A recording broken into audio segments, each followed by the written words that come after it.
Hello दोस्तों, कैसे हो आप लोग। आशा करता हूँ सब लोग स्वस्थ होंगे, मस्त होंगे। तो लगाइए हेडफोन और मज़ा लीजिए इन कहानियों का। तो आइए सुनते हैं। हमारी जो पहली कहानी ये है, समीर अग्रवाल जी ने भेजी है और जो यूपी के रहने वाले हैं। तो आइए सुनते हैं इनकी कहानी।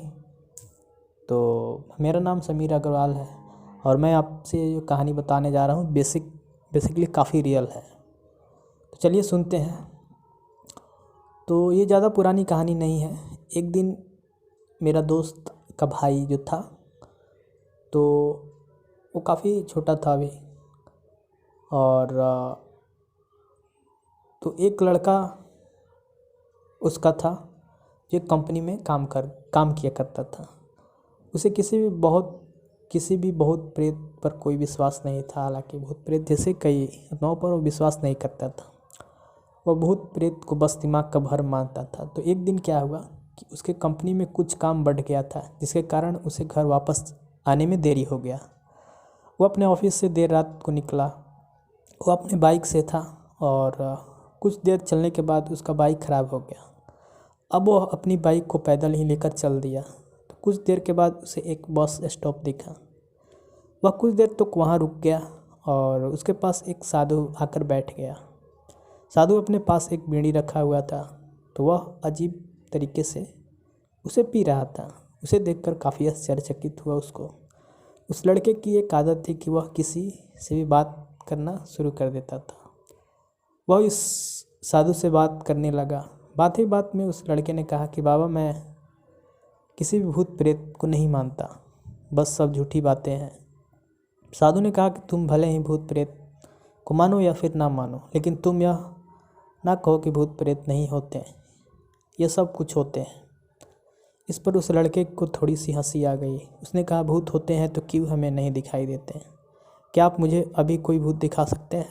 साधु को लगा कि अब इसे ज़रूर ही भूत दिखाना होगा। तो साधु ने लड़के को शमशान घाट की और चलने को कहा। तो फिर क्या था, वो दोनों चल दिए। रास्ते में उसे लड़के ने थोड़ा सा उसे डर भी लगा, फिर भी वो अपने डर को कम करके आगे बढ़ता जा गया। कुछ देर बाद वो शमशान घाट पहुंच गए। तो शमशान घाट में अभी कुछ लाशें जल ही रही थी। साधु ने उसके ऐसे स्थान पर बैठाया जहां कुछ समय पहले लाश जली थी।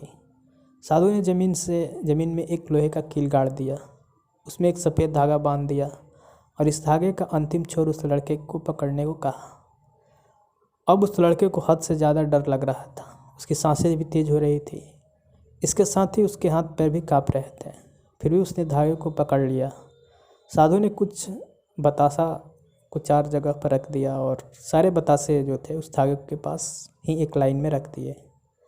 इसके बाद साधु ने लड़के को सावधान किया, अभी कुछ आत्मा इसको खाने को आएगी, तो जब तक वह इसके खाकर जाएगी, बतासे खाकर नहीं जाए, तब तक तुम अपने हाथ से धागे मत छोड़ना।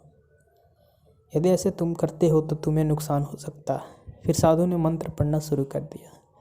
कुछ मंत्र पढ़ने के बाद साधु ने उस लड़के को आंखें बंद करने को कहा और फिर कुछ देर के बाद ही आंखें खोलने को कहा।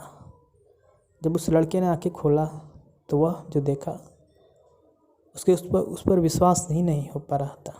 वास्तव में वहाँ 4 आत्मा थे जो कि बतासे को खा रही थी।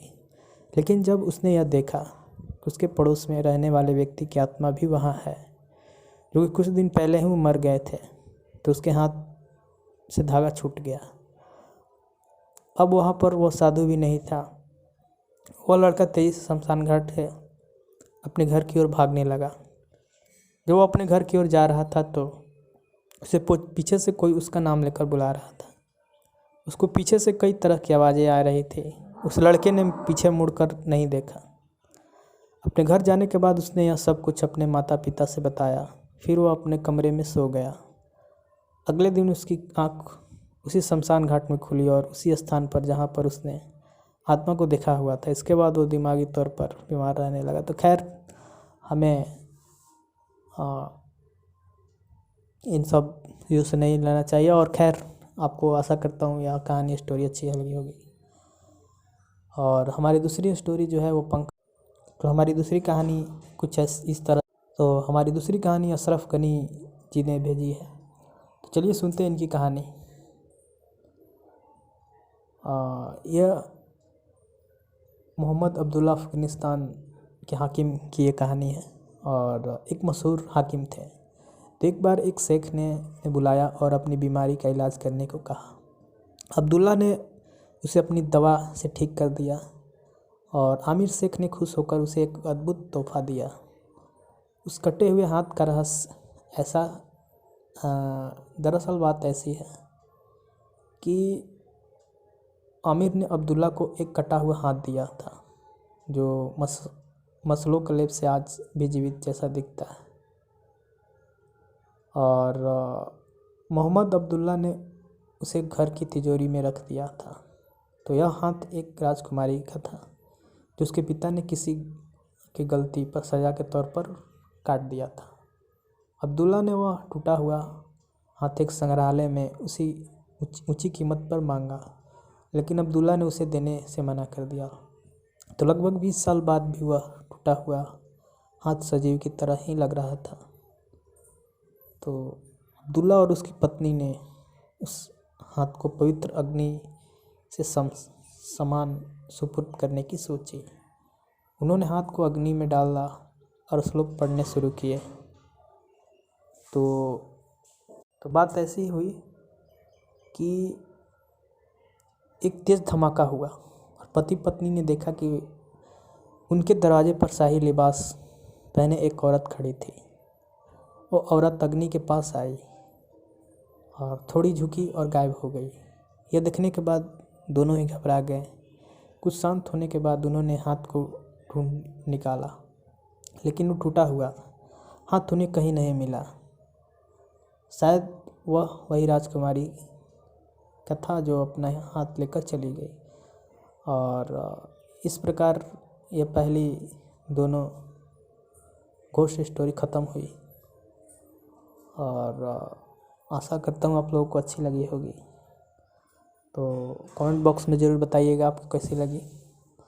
तब तक मिलते हैं किसी नेक्स्ट वीडियो में। तब तक बाय एंड टेक केयर।